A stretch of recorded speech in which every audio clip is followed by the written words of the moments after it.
नमस्कार दोस्तों, mentor fluent YouTube channel पर मैं समय हूँ पुस्तक के हिंदी ऑडियो बुक समरी में आपका स्वागत है। एपिसोड 6 आपके विश्व निर्माण की गाथा। अब तक मैंने आपको यह समझाया कि आपके विश्व का निर्माण आपके मन रूपी समय के कंप्यूटर यानी मुझे में डेटा डालने से होता है, और जिस तरह आपको अपनी शारीरिक संरचना व स्वास्थ्य अपने माता पिता या दादा नाना के परिवार के जीन या डीएनए के थकी विरासत में मिलते हैं, ठीक उसी तरह उन्हीं लोगों द्वारा आपके कंप्यूटर में तरह तरह के डेटा डाले जाने के कारण कह सकते हैं कि आप चाहें न चाहें या फिर आपको ज़रूरत हो न हो, परंतु संस्कार भी कम या ज़्यादा आपको विरासत में जबरन सौंप ही दिए जाते हैं। बहुत कम परिवार वाले होते हैं जिन्हें बच्चों के कंप्यूटर में ठीक से डेटा डालते आते हैं, जैसे एडिसन या विवेकानंद की माँ, जिन्होंने दोनों के कंप्यूटर में बचपन से ही श्रेष्ठ डेटा डाले।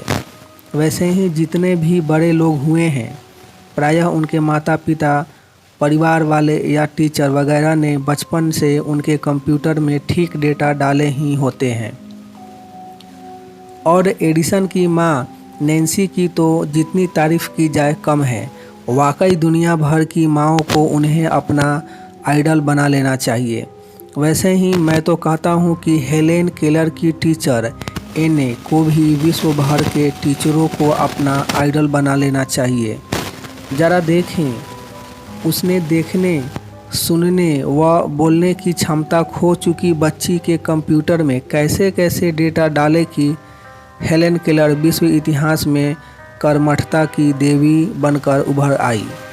और उसके सामने अधिकांश टीचरों को देख जिन्हें आप अपने होनहार बच्चे सौंपते हैं, तो वे भी जाने कैसे कैसे डेटा डालकर उनका कबाड़ा कर देते हैं। चलो यह सब भी छोड़ो, आप दूसरों के भरोसे अपना विश्व बनाएंगे ही क्यों? नैन्सी जैसी माँ या एने जैसी टीचर नहीं मिली तो नहीं सही, लेकिन आप स्वयं अपने विश्व का जो हाल कर देते हैं, थोड़ा उस पर गौर करो। थोड़ा आप अपने विश्व निर्माण के उत्साह का आलम तो समझो। कितनी जल्दी पड़ी रहती है आपको अपना विश्व बढ़ाने और फैलाने की, ज़रा वह तो देखो। आपके पास अपने देश में घूमने के पैसे नहीं होते हैं, फिर भी आप स्विट्ज़रलैंड की खूबसूरती के डेटा भीतर डाल लेते हैं। समझ यह नहीं आता कि जब आप स्विट्ज़रलैंड घूमने जा ही नहीं सकते तो फिर व्यर्थ डेटा डालकर हार्ड डिस्क भरने का क्या मतलब? व्यर्थ मेरी गति धीमी कर देते हैं। फिर क्या होता है? अकारण उसका परिणाम स्विट्ज़रलैंड न जा पाने के दुख के रूप में भोगने पड़ते हैं। और यही आपके विश्व निर्माण की जादूगरी है। स्विट्ज़रलैंड आपके विश्व में न होने के बावजूद डेटा डालते ही मैं उसे आपके विश्व में ले आता हूँ, क्योंकि यह मेरी कार्यप्रणाली है। मुझे खींचा नहीं कि मैंने स्पेस पैदा की नहीं। थोड़ा सा मेरे स्पेस निर्माण की तीव्रता पर तो गौर करें। आपने कहीं जरा सा स्विट्ज़रलैंड की खूबसूरती बाबत पढ़ या सुन लिया, और सुन के अच्छा लगा तो डेटा भी भीतर डाल दिया। चलो आपका काम तो ख़त्म हो गया, परंतु मेरा काम यहाँ से शुरू हो जाता है। मैं स्विट्ज़रलैंड की खूबसूरती को आपके कंप्यूटर में स्पेस दे देता हूँ। इससे वह आपके कंप्यूटर में सुरक्षित हो जाती है। इतना ही नहीं, यह कंप्यूटर स्वचालित डेटा उत्पन्न भी करता है। यह आपके टेबल कंप्यूटर की तरह नहीं कि जो डेटा डाला सिर्फ वही स्टोर करेगा। यह प्राणवान कंप्यूटर है। यह डाले गए डेटा को बीतते समय के साथ मल्टीप्लाई करता रहता है। स्विट्ज़रलैंड की खूबसूरती का डेटा डालते ही यह वहां जाने के सपने दिखाते हैं। न जा पाने का दुख पकड़ाता है, जाने वालों से जलन पकड़ाता है। फिर उससे आपका छुटकारा नहीं।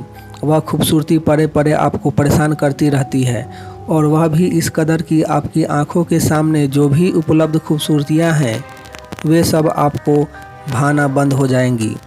अब यह बैठे बिठाए घाटे का सौदा हुआ कि नहीं?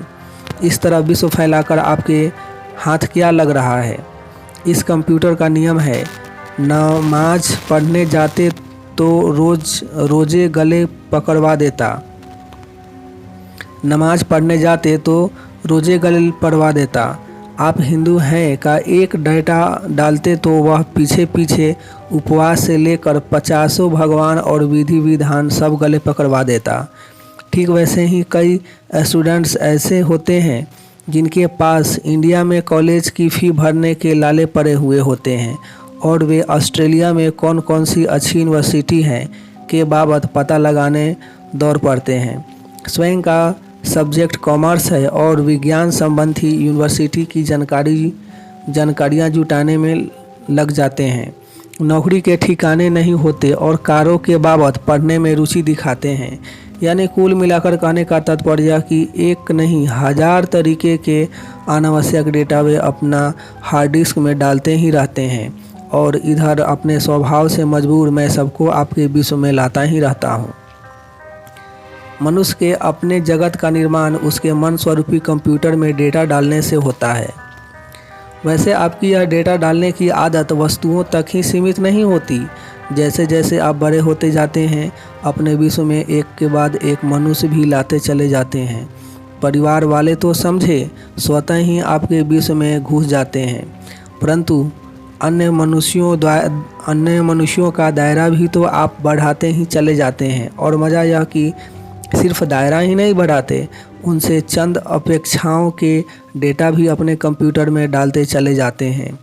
पर यह नहीं समझते कि हर डलते डेटा के साथ आपके जीवन में मेरी गति धीमी हो रही है और फिर मेरी धीमी हुई गति के परिणाम स्वरूप जिन जिन मनुष्यों को आप अपने विश्व में लाए हैं उनके सुख दुख आपको परेशान करना शुरू कर देते हैं और उनसे बंधी अपेक्षाएं तो आपका जीना ही दुश्वार कर देती हैं।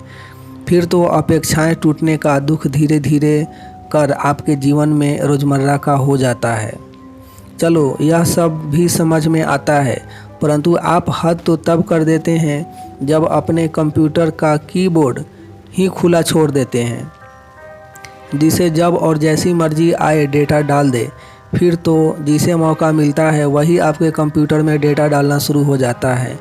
कोई आपके कंप्यूटर में महत्वाकांक्षा का डेटा डाल देता है तो कोई आपको क्या करना व क्या नहीं करना का डेटा पकड़ा जाता है और कई तो मौका पाकर जीवन को आगे बढ़ाने हेतु मन्नतों के नए नए तरीके अपनाने का डेटा आपकी हार्ड डिस्क में सुरक्षित कर जाते हैं।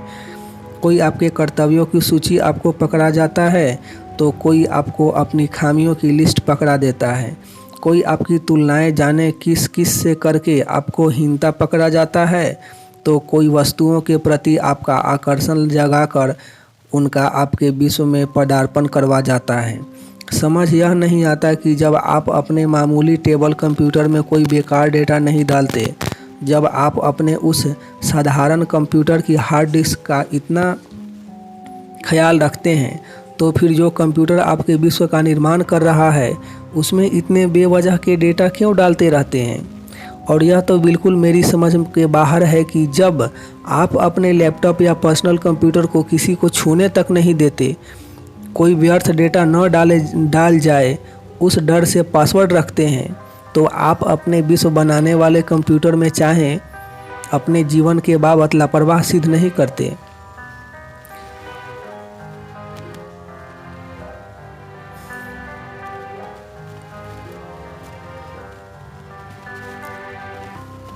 पासवर्ड रखते हैं, आप अपने कंप्यूटर में पासवर्ड रखते हैं, तो आप अपने विश्व बनाने वाले कंप्यूटर में चाहें जिसका डेटा कैसे डालने देते हैं। क्या आपके व्यवहार का यह विरोधाभास ही आपकी अपने जीवन के बाबत लापरवाह सिद्ध नहीं करता।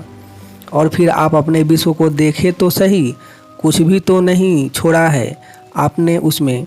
आपके विश्व में भगवान और धर्म है, उसमें डिग्रियां और महत्वाकांक्षाएं हैं, 1000 विषयों की लाखों जानकारियां हैं, जिसे अपना कह सके ऐसे 50 मनुष्यों की फौज है। फिर सवाल यह कि जीवन इतना बर्बाद कैसे हो गया। वह इसलिए कि जिन्हें हीरा मानकर आपने अपने विश्व में एंट्री दे रखी है वे सभी सिवाय पत्थर के और कुछ नहीं निकल रहे हैं। ऐन वक्त पर सब दगा दे रहे हैं। सफलता के हजारों उपाय आप खोजे बैठे हैं, पर ज़रूरत पर उनमें से एक काम नहीं आ रहे हैं। धार्मिक से लेकर सामाजिक स्तर तक और व्यावसायिक से लेकर भावना के तल पर जीवन सफल बनाने हेतु किसी ने कोई कसर नहीं रख छोड़ी है।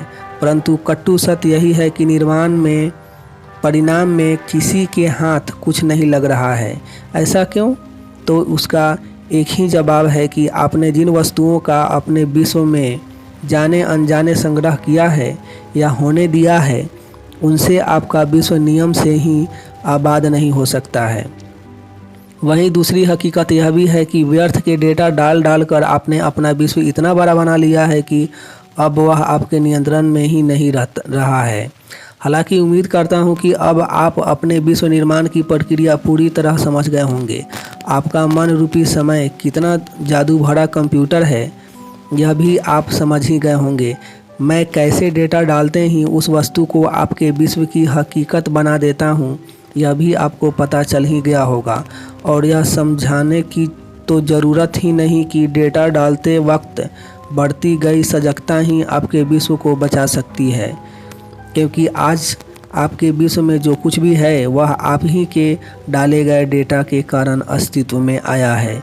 सो और कुछ नहीं तो आगे से आप डेटा डालते वक्त सावधानी बरतेंगे, ऐसी उम्मीद तो मैं आपसे कर ही सकता हूँ। मेरी कॉम्प्लिकेटेड कार्य प्रणाली। अब सवाल यह उठता है कि जब मनुष्य स्वयं अपने विश्व का निर्माण करता है तो फिर क्यों अधिकांश मनुष्यों के विश्व ऐसे खराब हुए पड़े हैं। भला अपना जीवन अपने हाथ बिगाड़ना कौन चाहेगा? कोई नहीं। तो फिर क्यों सबके जीवन की यह दुर्दशा हुई पड़ी है? जब मनुष्य का विश्व निर्माण उसकी इच्छा के अधीन है तो कौन अपना विश्व बिगाड़ने की इच्छा से कार्य करेगा? सवाल तो एकदम सही है, परंतु इसका उत्तर थोड़ा कॉम्प्लिकेटेड है। दरअसल हो यह रहा है कि मनुष्य अपना जगत संवारना तो चाहता है, परंतु उस हेतु जो प्रयास करता है उसके परिणाम उसकी सोच से विपरीत आ जाते हैं। ऐसा इसलिए होता है कि मैं जैसा भासता हूँ वैसा हूँ नहीं। मेरे सारे कार्य आम मनुष्यों की सोच से उल्टे हैं। इसलिए जब तक आप मेरी इस उलट बांसुरी के बाबत नहीं समझ लेते, आपके सारे प्रयास उल्टे ही साबित होते रहेंगे। और यह कहने की ज़रूरत नहीं कि उल्टे प्रयासों के परिणाम भी उल्टे ही आएंगे। इसे ऐसा समझे कि पानी बनाने का फार्मूला H2O है। अब इसे उल्टा समझे या सीधा, पर यदि आपको पानी बनाना हो तो 2 कण हाइड्रोजन और 1 कण ऑक्सीजन का ही मिलन कराना होगा। यानी यदि आपको पानी बनाने हो तो उस हेतु पहले आपको पानी बनाने का फार्मूला मालूम होना आवश्यक है, और फार्मूला पता पड़ जाने पर उस अनुसार कार्य करना भी ज़रूरी है। वैसे ही जीवन में आप जो चाहते हैं, मेरे मन रूपी समय में सबके फिक्स फार्मूले मौजूद हैं, पर दिक्कत यह आ रही है कि आप अपनी चाहों के बाबत तो क्लियर हैं, परंतु उसे प्राप्त करने के फार्मूले बाबत आप भ्रमित हैं। आप सोचते हैं कि पानी नाइट्रोजन व अमोनिया को मिलाकर बन जाएगा, और पानी बनाने की चाह में आप नाइट्रोजन और अमोनिया को मिलाते भी रहते हैं। मज़ा यह कि सब कुछ कर लेने के बाद जब आप चारों खाने चित हो जाते हैं, तब आपको मालूम पड़ता है कि यह तो जहरीली गैस बनाने का फार्मूला निकला। अर्थात पानी बनाने की चाह में फार्मूले से अनजान होने के कारण आपने जहरीली गैस बना डाली। बस यही एक चक्कर है जो सबके जीवन को रौंदे हुए है। आप सफलता की चाह में जो फार्मूला अपनाते हैं, उसी से आपके हाथ असफलता लग रही है। आप पहले सुख चाहते हैं, फिर अपनी समझ के हिसाब से उस सुख को प्राप्त करने के फार्मूले अपनाते हैं, लेकिन अंत में वह फार्मूला दुख का निकल जाता है। आप अपनी समझ से आपस में दिन रात रिश्ते मजबूत करने के फार्मूले आजमाते रहते हैं, और परिणाम में सबसे आपकी दूरियां बढ़ती ही जाती हैं। कहने का तात्पर्य कि तमन्नाएं तो आप ठीक ही करते हैं, परंतु उसे पाने के फार्मूले गलत आजमा लेते हैं। यानी आप यह तो थोड़ा थोड़ा समझ रहे हैं कि आपके विश्व का निर्माण आपकी इच्छानुसार हो रहा है, और इसलिए हर कोई हजारों हसीन ख्वाहिशें पाले भी जी रहा है, परंतु कोई इन ख्वाहिशों को पूरा करने के फार्मूले बाबत कुछ नहीं जानता। इस कारण वह अपनी ख्वाहिशें पूरा करने हेतु जो प्रयास करता है, उससे सब उल्टा हो जाता है। अब आप कह सकते हैं कि ठीक है, फिर हम ख्वाहिशें ही उल्टी करना प्रारंभ कर देते हैं, परंतु ख्वाहिशें उल्टी करना इतना आसान थोड़े ही है। कौन इच्छा करेगा कि मेरा जीवन बर्बाद हो जाए? कौन असफलता खोजने निकलेगा? और फिर सिर्फ इच्छाओं से मामला निपट जाता तो तब तो शायद कोई कर भी लेता, परंतु उस ओर प्रयास भी पूरी ईमानदारी से करने होते हैं। और यह सामान्य मनुष्यों के लिए आसान नहीं कि वह अपनी बर्बादी के रास्ते खुद खोजता चला जाए। सो अपने सीधे उपाय सोचो, और सीधा उपाय यह कि इच्छा भले ही सीधी करो, परंतु उसे पूरी करने के फॉर्मूले बाबत अच्छे से समझ लो, यानी मेरी उलट बांसुरी को पहचान लो। और जब से मैं आपके समक्ष उपस्थित हुआ हूँ, यही प्रयास कर रहा हूँ कि आप मुझे पहचान ले, वरना अभी तो इस फॉर्मूले की नासमझी के कारण आपके हाल यह तो हो ही चुके हैं कि आपको यदि इच्छा पूर्ति का वरदान मिल जाए तो भी आप उससे कुछ खोकर ही उठेंगे।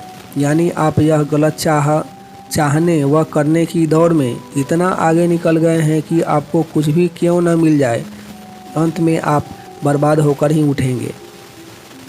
न समझ आए तो लगे हाथों आपको इस बात का एक दृष्टांत भी दे देता हूँ। दरअसल पुराने हिंदू पुराण में कल्प वृक्ष के नाम से एक ऐसे वृक्ष की कल्पना की गई है जिसके तल बैठा मनुष्य जो इच्छा करे वह तत्क्षण पूरी हो जाती है।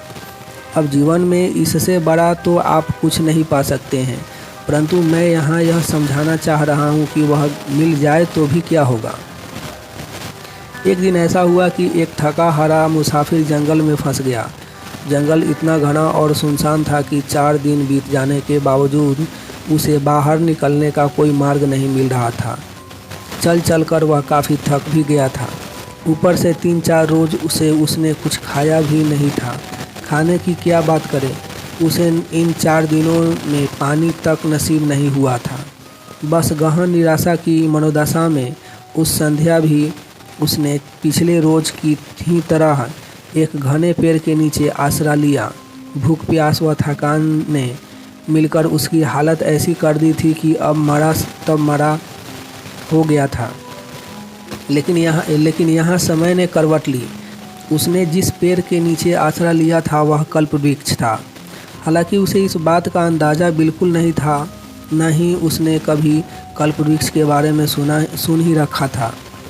अब उसे मालूम हो या न हो, परंतु इधर कल्प वृक्ष को तो अपने स्वभाव के अनुरूप बरतना ही था, उधर उस बात से अनजान मुसाफिर कुछ देर तक तो सोने की कोशिश करने लगा, पर 4 दिन के भूखे प्यासे को इतनी आसानी से नींद भी कहाँ आने वाली थी। अचानक उसने सोचा, और कुछ नहीं तो पानी ही मिल जाए तो भी कितना अच्छा हो जाए। अब वह तो बैठा ही कल्प वृक्ष के नीचे था, जहाँ इच्छा मात्र करने की देर थी।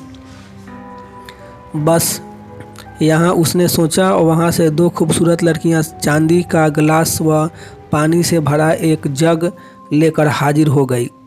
प्यासा तो था ही, गट गट कर पूरा पानी पी गया।